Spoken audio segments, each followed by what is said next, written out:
नमस्कार विद्यार्थियों, आज हम कक्षा 12 की पीयूष प्रवाह नामक पुस्तक का एक अध्याय पढ़ेंगे जिसका नाम है गौरा। और इस अध्याय का पहला भाग हम पढ़ चुके हैं और इस अध्याय में अध्याय की लेखिका महादेवी वर्मा ने 3 बातें बताई है। सबसे पहली बात है बाह्य सौंदर्य, ठीक है। उस गौरा का रेखाचित्र खींचा गया है और यहाँ पर उसके बाहरी सौंदर्य के बारे में बताया। पिछले भाग में हमने पढ़ा कि किस प्रकार से वो इटालियन मार्बल में तराशी हुई मूर्ति के समान वो लगती थी। उसकी आंखें जल कुंडों के समान लगती थी, तरल सौंदर्य था उसकी आंखों में, ठीक है ना। तो इस प्रकार से उसका जो बाहरी सौंदर्य था उस सौंदर्य की तुलना किसी भी सौंदर्य से नहीं की जा सकती, ठीक है ना। तो बाहर से भी वो सुंदर थी दिखने में, और अंतरंग सौंदर्य उस गौरा या गौरांगिनी नामक गाय का आंतरिक सौंदर्य, या कह सकते हैं कि अंदर की खूबसूरती कैसे थी। इसके लिए लेखिका ने कहा है कि गांधी जी ने कहा था कि गाय करुणा की कविता है, गाय करुणा की कविता है। ये गांधी जी ने कहा है। क्यों कहा है?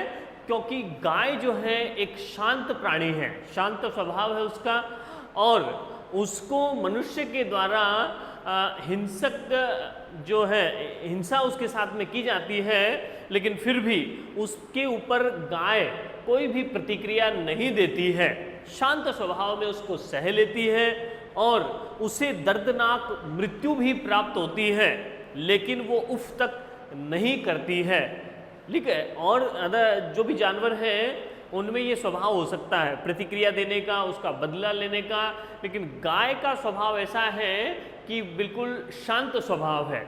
इसलिए गाय को करुणा की कविता भी कहा जा सकता है। तो गौरांगिनी या गौरा भी उसी प्रकार से शांत स्वभाव की थी, और उसे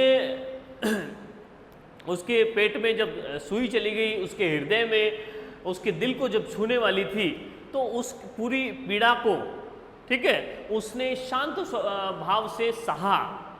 किसी भी प्रकार का उसने उफ तक नहीं की, वो उसके चेहरे पर कोई चिंता का भाव नहीं था, ठीक है ना।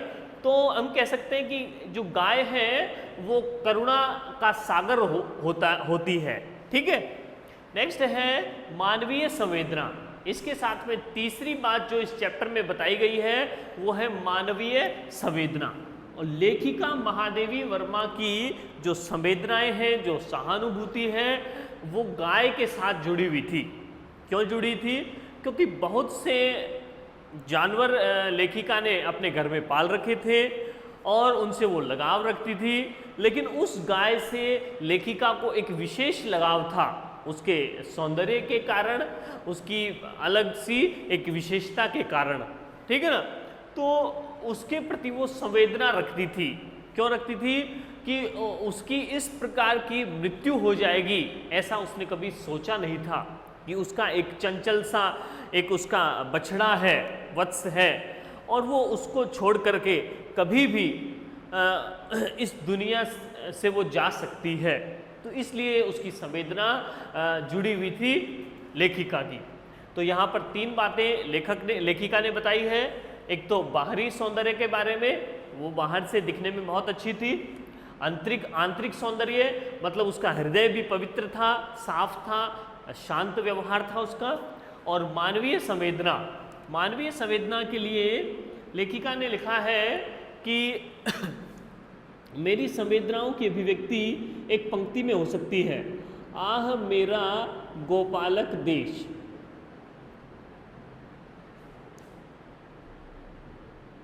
ये अंतिम पंक्ति लेखिका ने अपने चैप्टर के अंत में लिखी है, और इसके माध्यम से हम समझ सकते हैं कि ये जो देश है गायों को पालने वाला गौ पालक देश है, ठीक है ना। और ये यहाँ के जो लोग हैं वो दावा करते हैं कि हम गाय को माता मानते हैं, गौ माता की रक्षा करते हैं, ठीक है ना, गाय को राष्ट्रीय पशु घोषित करवा देंगे, ठीक है ना, इस प्रकार से वो दावा करते हैं। लेकिन वास्तव में वो क्या करते हैं, अपने स्वार्थ के लिए, ठीक है ना, छोटे से स्वार्थ को पूरा करने के लिए वो गाय को क्या कर देते हैं, उसकी मृत्यु निश्चित कर देते हैं, वो मरवा भी देते हैं, ठीक है ना। तो इसलिए लेखिका ने कहा है कि इस प्रकार जो मेरा दुख है उसकी अभिव्यक्ति इस वाक्य से हो सकती है कि आह, मैं दुख व्यक्त कर रही हूँ, ये जो देश है वो गोपालक कहलाता है, लेकिन वास्तव में ये उस शांत प्राणी के प्रति भी कितना निर्दयी है, ठीक है ना। तो यहाँ 3 बातें प्रमुख रूप से बताई गई है। इसके बाद में हम समझते हैं, इसके बारे में कुछ पंक्तियों से इस चैप्टर को हम समझते हैं। सबसे पहले है कि लालू के जन्म पर दुग्ध महोत्सव शुरू हो गया। तो ये लालू कौन है? लालू या लालमणि कह सकते हैं, वो गौरांगिनी या गौरा का पुत्र है, बछड़ा है, ठीक है। और जिस प्रकार उसकी माँ यानी गौरांगिनी जितनी सुंदर थी, वैसा ही लालमणि भी बहुत सुंदर था। किस प्रकार कि वो पूरे लाल रंग का था उसका बछड़ा, और उसके माथे पर एक सफ़ेद तिलक बना हुआ था जन्म से ही, और उसके चारों पैरों पर इस प्रकार से कंगन की सी एक लाइनें बनी हुई थी। इस प्रकार से चारों पैरों पर उसके लाइन बनी हुई थी। कौन से कलर में? सफ़ेद रंग की, सफ़ेद रंग की यहाँ पर लाइन बनी हुई थी। उनको देखकर ऐसा लगता था कि उसने चारों पैरों में कोई कंगन पहन रखे हों, चांदी के कंगन, और चांदी का टीका उसने लगा रखा हो। पूरा तो वो लाल रंग का था और ये जो थे वो सफ़ेद रंग के थे और वो चमकते थे। तो वो क्या होता था, वो दिखता था कि उसने कोई चांदी के गहने पहन रखे हों, और वो पूरा लाल रंग का था। ऐसा लगता था कि लाल गेरू का वो पुतला है, लाल मिट्टी का वो पुतला है, और जिसको किसी ने क्या किया हो, बिल्कुल तराश करके बनाया हो, नाप से बनाया हो, ठीक है ना, बिल्कुल ठीक है ना, कहीं भी उसमें कम ज़्यादा नहीं था, ठीक है, देखने में बहुत अच्छा वो लगता था। तो वो लालू जो था या लालमणि जो था वो उसका बेटा था, और जब वो उत्पन्न हुआ तो उस घर में, लेखिका के घर में दुग्ध महोत्सव शुरू हो गया। वो जो गाय थी गौरांगिनी, वो 12 से रोजाना दूध देती थी, और लेखिका के परिवार को पीने के बाद और उसके बच्चे को यानी उसके बच्चे को लालू को पीने के बाद भी बहुत दूध बच जाता था। तो लेखिका क्या करती थी, जितने भी घर में जानवर थे, पशु पक्षी थे, उन सबको वो क्या करती थी, दूध पिला दिया करती थी, ठीक है ना। दूध निकाल लिया जाता था गाय का, और सब लाइन से बैठ जाते थे, ठीक है, और लाइन से उनके सामने कोई पात्र भी रख दिए जाते थे, बर्तन रख दिए जाते थे, ठीक है ना, जैसे कुत्ता, बिल्ली, चिड़िया सब थे वहाँ पर। तो उनके सामने बर्तन था, और वो घर का जो नौकर था वो सबको दूध डालता जाता था। तो वो गाय क्या करती थी, वो आराम से, उसको अच्छा लगता था कि मेरा दूध सब लोग पी रहे हैं, मेरा बछड़ा ही नहीं पी रहा बल्कि सभी पशु पक्षी पी रहे हैं, उसे अच्छा फील होता था। और बाई चांस कभी किसी दिन कोई पशु या पक्षी आने में लेट हो जाते कि मेरा दूध निकाला जा रहा है, दूध दोहन हो रहा है, तो कभी कोई आता नहीं था, तो वो रंभा रंभा कर क्या करती थी, सबको पुकारती थी, सबको बुला लेती थी, और सब लाइन में आकर बैठ जाते थे और दूध का सेवन करते थे, ठीक है ना। तो सब पर क्या हो गया था, दूध हो नहाओ का आशीर्वाद सबको फलित होने लगा था, यानी दूध से नहाओ, आराम से प्रचुर मात्रा में दूध उपलब्ध हो रहा था। नेक्स्ट हम देखेंगे कि इतना ज़्यादा दूध उत्पन्न हो गया कि अब पहले तो कोई भी दूध निकाल लेता था, लेकिन इतना दूध निकालना वो कौन कर सकता है, जिसको अभ्यास हो, ठीक है ना। तो ये एक प्रकार की समस्या बन गई थी, दुग्ध दोहन की समस्या का अब स्थायी समाधान लेखिका चाहती थी। तो वहाँ पे उनके घर पे जितने भी लोग थे, वो उस ग्रामीण जो लोग थे उनको इतना अभ्यास नहीं था कि भाई किस प्रकार से इतना दूध निकाला जाए, ठीक है ना, तो वो निकाल नहीं पाते थे। तो एक व्यक्ति वहाँ नियुक्त किए जाने की आवश्यकता थी। तो लेखिका ने देखा कि ये जो दूध बेचने हमारे घर पर आता है, एक ग्वाला आता है, वो दूध बेचने हमारे आता है, उससे हमको बात करनी पड़ेगी। तो उससे जब बात की तो उसको नौकरी पर रखा गया कि आप जो है गौरा का दुग्ध दोहन करेंगे या दूध निकालेंगे, आपको इस प्रकार से सैलरी दी जाएगी, ठीक है ना। तो उसको नियुक्त किया गया। तो तब लेखिका को अच्छा लगा कि हाँ, ये मेरी जो समस्या थी वो समाधान हो गया है उस समस्या का, ठीक है ना। फिर धीरे धीरे क्या हुआ, 3-4 महीने के बाद उस गौरा ने, गाय ने क्या किया, खाना पीना बंद कर दिया, ठीक है ना। वो चारा जो खाती थी वो सब उसने बंद कर दिया, ठीक है। उसके बाद में वो दुर्बल होती गई, अशक्त, कमजोर होती चली गई। तो सबको पता नहीं था कि ये क्यों हो रहा है, किस कारण से हो रहा है, ठीक है ना। और जब उसका बीमार बिल्कुल पड़ गई, उसने खाना बिल्कुल बंद कर दिया, तो उसका चेकअप किया गया, डॉक्टरों को बुलाया गया, एक्सरे वगैरह करवाया गया। तो पता लगा कि किसी ने उसको खाने में, अपने चारे में क्या कर दी है, सुई उसको खिला दी है। तो लेखिका कहती है कि मुझे इस बात से मुझे कष्ट और आश्चर्य की अनुभूति हुई, मुझे कष्ट हुआ, मतलब मुझे दुख हुआ।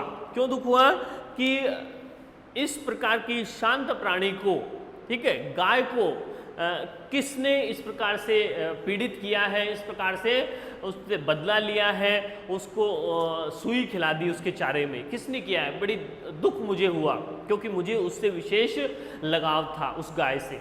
तो मुझे कष्ट भी हुआ और दूसरी बात है आश्चर्य भी हुआ। आश्चर्य क्यों हुआ, क्योंकि हम जो है वो चारा जो थे, उस चारे को देखते थे, देख परख के, और उसको ठीक प्रकार से छान कर उसको देते थे गाय को, ठीक है ना। तो उसमें सुई चले जाना वो असंभव बात थी, वो कैसे ही चली गई, ठीक है ना। तो मुझे उस बात से कष्ट भी हुआ और आश्चर्य भी हुआ, ठीक है। फिर लेखिका कहती है कि अंत में एक ऐसा सत्य उद्घाटित हुआ जिसकी कल्पना भी मेरे लिए संभव नहीं थी, मैं सोच भी नहीं सकती थी कि ऐसा हो सकता है। और वो क्या हुआ, जब एक्सरे करवाया गया तो पता लगा कि उसकी जो सुई है वो जो है खून के द्वारा, ब्लड की सर्कुलेशन के द्वारा वो हृदय तक चली गई है, और कुछ दिनों में वो आगे भी पहुंच जाएगी और वो हृदय को भेद देगी, हृदय को चीर देगी, हृदय फट जाएगा और वो गाय जो है वो उसकी मृत्यु भी हो सकती है, ठीक है ना। तो उसकी मृत्यु निश्चित है, ठीक है। तो लेखिका कहती है कि ऐसा सत्य उद्घाटित हुआ, और वो क्या था कि वो जो सुई है वो किसी ने क्या कर दी है, किसी ने गुड़ के साथ खिलाई है, ठीक है ना। वो जो सुई थी वो गुड़ की डली में रख दी गई है और गाय ने उसको सीधा निगल लिया, ठीक है ना, उसके आगे चली गई। और फिर जैसे अगर मुंह में होता चारे को तो वो चबाती, तो उसके, है ना, उसके दांतों में अटक जाती, तो वो उसको थूक भी सकती थी। लेकिन क्या हुआ कि उसको गुड़ के अंदर, गुड़ की डली के अंदर उस सुई को रखा गया और उसको क्या कर दिया गया, उसने गाय ने उसको चबाया नहीं, सीधा वो निगल गई, तो आगे जाकर वो अटक गई है, ठीक है ना। तो इस कारण से जब ये लेखिका को पता लगा ये किसने किया होगा ये काम, तो शक किस पर गया, उसी ग्वाले पर गया जो उसका दूध निकालता था और 3-4 महीने पहले जिसको नौकरी पर रखा गया था, उसी पर शक गया, ठीक है ना। तो फिर क्या हुआ, और उसने क्या हुआ, जब ये जांच चल रही थी, ये जब चेकअप वगैरह चल रहे थे, तो वो क्या हो गया, गायब हो गया, अंतर्धान हो गया, ठीक है ना। तो हमारा जो शक था वो एकदम पक्का हो गया कि कौन है ये करने वाला, इस गाय को इस प्रकार से सुई खिलाने वाला, खाने में, चारे में सुई देने वाला कौन है, वो वही है, वही ग्वाला है जिसको हमने 3-4 महीने पहले नौकरी पर रखा था, ठीक है ना। तो ऐसा सत्य उद्घाटित हुआ जिसकी कल्पना भी मेरे लिए संभव नहीं थी, मैं सोच भी नहीं सकती थी कि वो ग्वाला ऐसा करेगा, ठीक है ना। तब गौरा का मृत्यु से संघर्ष आरंभ हुआ जिसकी स्मृति मात्र से मन सिहर उठता है। और फिर उसके बाद क्या हुआ, वहाँ पर क्या हुआ कि गौरा को वो पीड़ा तो सहनी ही थी, ठीक है। और वो क्या करती थी, उसको डॉक्टर्स ने क्या कहा कि उसकी जो सेब का रस को उसको पिलाया जाए, एप्पल जूस उसको पिलाया जाएगा, तो क्या होगा, उस सुई के ऊपर कैल्शियम जम जाएगा, ठीक है ना, तो वो हो सकता है उसकी जान बच जाए। तो उसको बहुत सारा एप्पल जूस सेब का रस उसको बहुत सारा पिलाया जाता था, दिन भर उसको पिलाया जाता था कि कहीं उसकी जान बच जाए, ठीक है ना। तो वो पीती तो नहीं थी, नलकियों से उसको पिलाया जाता था, ठीक है। और अंदर से उसकी सुई भी बड़ा दर्द करती थी, तो शरीर के अंदर की भी पीड़ा उसको सहनी होती थी और बाहर से भी बहुत सारी इंजेक्शन उसको लगाए जाते थे पूरे दिन भर, ठीक है ना, कि वो किसी प्रकार बच सके। तो अंदर की सुई का भी वो दर्द सहती थी, बाहर के जो इंजेक्शन उसको लगाए जाते थे उसका दर्द भी वो सहती थी बराबर। अंदर और बाहर की पीड़ा को शांत भाव से, वो सहज भाव से सह लेती थी, ठीक है ना। और वो इंजेक्शन भी कैसा होता है, जानवरों का बड़ा सारा इंजेक्शन होता है, ठीक है ना। तो उस प्रकार से एक प्रकार से क्या हो जाती थी, वो एक शल्य क्रिया हो जाती थी, ऑपरेशन हो जाता था एक प्रकार से, ठीक है ना। जगह जगह वो उसका शरीर जो है वो छिद गया था, ठीक है, उसके जगह जगह छेद हो गए थे, दर्द होने लगा उसको। तो बाहर की भी पीड़ा, शरीर के अंदर की भी पीड़ा वो शांत भाव से सहती थी। और तब गौरा का मृत्यु से संघर्ष आरंभ हो गया, ठीक है ना। तब से हमने क्या सोचा कि गाय का मरना निश्चित है। और संकट जिसकी स्मृति मात्र से, जिसको सोच कर भी क्या हो सकता है, मन मेरा क्या हो जाता है, सिहर उठता है, कांपने लगता है, मैं भयभीत हो जाती हूँ कि कैसा वो दृश्य मेरे सामने उपस्थित हुआ था, कि मैं कितना उस गाय से प्रेम करती थी। जब भी मैं घर में प्रवेश करती थी तो मुझे वो क्या करती थी, रंभाने वो लगती थी। और खाने के समय, जब खाने का समय हो जाता था तब भी वो पुकारती थी, इतनी पहचान थी, इतना कनेक्शन हो गया था, इतना जुड़ाव हो गया था, ठीक है ना। तो वो जो गाय है, वो इतनी जो सुंदर गाय है, उसका इतना एक चंचल और सुंदर एक उसका बछड़ा है, वो उस चंचल से बछड़े को, जो कुछ भी जानता नहीं है कि मेरी माँ को कितनी पीड़ा हो रही है, कुछ हो रहा है, उसको पता नहीं है, और उस चंचल से बछड़े को छोड़ करके वो सुंदर सी सफ़ेद जो कलर की जो माँ है, गाय है, वो कभी भी इस दुनिया से जा सकती है। तो जब भी मैं उस दृश्य को याद करती हूँ, उस स्थिति को स्मरण करती हूँ, तब मेरा क्या होता है, उसको याद करने से ही मेरा मन कांपने लग जाता है, डर लगने लगता है, ठीक है ना। तो इस प्रकार से लेखिका ने कहा है कि तब से गौरा का मृत्यु से संघर्ष आरंभ हुआ और उसने पीड़ा को शांत भाव से सहा। और फिर क्या कहा है कि निरुपाय मृत्यु की प्रतीक्षा का मर्म वही समझता है जिसे किसी असाध्य और मरणासन्न रोगी के पास बैठना पड़ा हो, ठीक है ना। कि क्या कहा है, निरुपाय। अब हमने क्या सोचा कि इसकी मृत्यु तो निश्चित है, हम क्या हो गए, हमारे पास कोई उपाय नहीं था, कोई चारा नहीं था उसको बचाने का, ठीक है ना। वो जब भी लेखिका उस गाय के पास भी जाती थी तो वो गाय क्या करती थी, लेखिका के कंधे पर सिर रखती थी, ठीक है ना, और लेखिका उसकी गर्दन को सहलाने लगती थी, ठीक है ना। इस प्रकार से बड़ा प्यार वो एक दूसरे को करते थे, ठीक है ना। लेकिन अब वो क्या हो गया था, अब बिल्कुल भी उसको बचाने का कोई उपाय नहीं बचा था लेखिका के पास। तो निरुपाय होकर, निरुपाय मतलब कि बड़े बड़े डॉक्टर्स को बुलाया लेकिन सब फेल हो गए। अब क्या किया जा सकता है, कुछ भी नहीं किया जा सकता, वो क्योंकि वो खा नहीं पा रही है, एनर्जी उसको मिल नहीं पा रही है, वो बचेगी कैसे। उसको सुइयों के माध्यम से, इंजेक्शन के माध्यम से उसको भोजन दिया जाता था, जूस दिया जाता था, कुछ लिक्विड दिया जाता था, ठीक है ना। लेकिन अब कुछ भी नहीं था, उसने खाना पीना बिल्कुल कम कर दिया। तो अब लेखिका कहती है कि हम निरुपाय हो गए, कोई भी उपाय हमारे पास नहीं बचा था और मृत्यु उसकी निश्चित थी।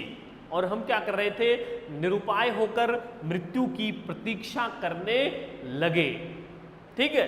और उसका, उस निरुपाय होकर मृत्यु की जो प्रतीक्षा करता है, उसका मर्म यानी रहस्य, उसका दर्द, उसका भेद वही समझता है जिसे किसी असाध्य मतलब जिसको साधा नहीं जा सके, मतलब जिसका इलाज संभव नहीं हो, और मरणासन का मतलब है मरण के आसन्न, यानी मरने के निकट जो व्यक्ति है, मरने ही वाला है, निश्चित है, ठीक है ना, 2 दिन में, 5 दिन में, या ठीक है ना, निकट है उसकी मृत्यु।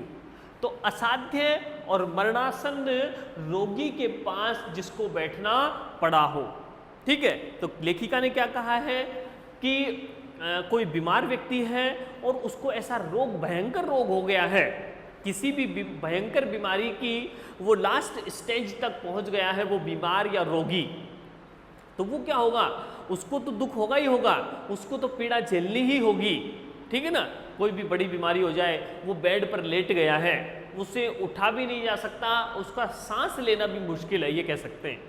तो इस प्रकार की बीमारी जिसको हुई हो, ऐसी असाध्य बीमारी हो और वो रोगी मरने के निकट ही हो, और उसके पास में जो बैठेगा, उसकी देखरेख जो करेगा, उसका जो भी घरेलू व्यक्ति होगा, निकट व्यक्ति होगा, उस पर क्या बीतती होगी, ठीक है। उसके दर्द को, उसकी फीलिंग्स को कोई नहीं समझ सकता है। वो किस प्रकार से अपने जो निकट व्यक्ति है उसको मरते हुए देखता रहता है, उसके पास कोई चारा नहीं है कि वो उसको बचा ले, ठीक है ना, उसको केवल उसको मरते हुए देखते रहना है। उसी प्रकार लेखिका कह रही है कि मैंने भी अपनी जो प्रिय जो गाय थी उसको इसी प्रकार मरते हुए देखा, क्योंकि मैं निरुपाय हो गई थी, ठीक है। तो फिर क्या हुआ, एक दिन लेखिका कहती है कि मैं चाहती थी कि मैं उसके साथ बहुत ज़्यादा समय बिताऊं, क्योंकि मरना तो निश्चित ही है, लेकिन जब भी मुझे समय मिलेगा मैं इसके पास बैठी रहूंगी, इसको प्यार अपना प्रदर्शित करती रहूंगी। तो लेखिका कहती है कि अंत समय में भी मैं उसके पास रहना चाहती हूँ। तो लेखिका एक दिन की बात है कि जब बहुत सुबह जब लेखिका उस गाय के पास में जाती है तो वहाँ क्या होता है, वो हमेशा की तरह है, वो गाय अपना चेहरा, अपनी गर्दन लेखिका की कंधे पर रख देती है और लेखिका भी उसको सहलाने लगती है। कुछ ही देर में वो जो गाय का जो चेहरा है वो उसको भारी लगने लगता है कि ऐसा हुआ है कि शायद अब उसमें दम नहीं रहा, और लेखिका देखती है तो वो जो गाय है वो मर चुकी थी, ठीक है ना, और शायद उस सुई ने उस हृदय को भेद दिया था, ठीक है।